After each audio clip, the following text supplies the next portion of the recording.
Hello everybody. So the next video in this series is about saving your document or saving your work. Now there are many formats available in Photoshop in which you can save your work. In this video we will talk about two main formats, PSD and JPEG.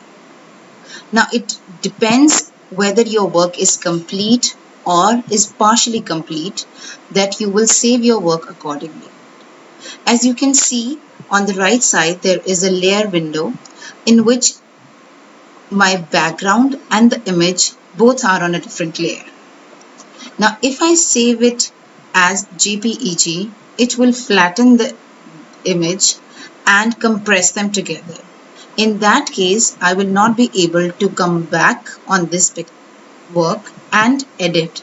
That is, I will not be able to go on to layer 1 and using the move tool, move it around.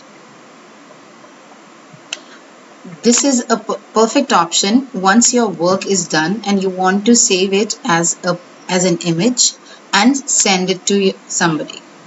So for saving this work as JPEG, click File, Save, choose the folder where you want to save your work, click the Save As type, choose JPEG,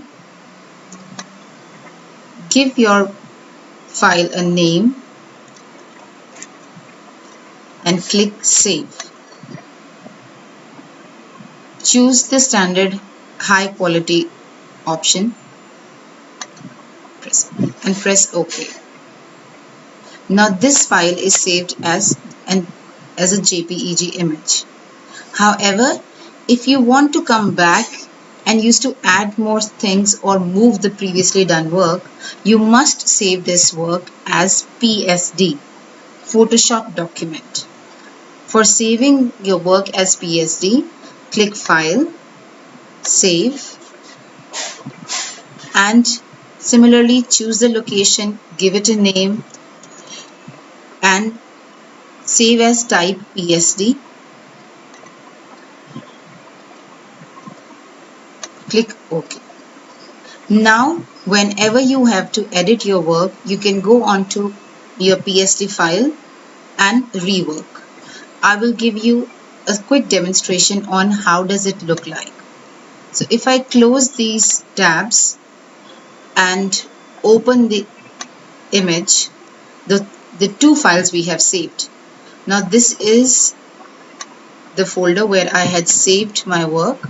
One was kitten, which is the JPEG. It looks like a normal image we save on our computer, and the other one shows as Photoshop image.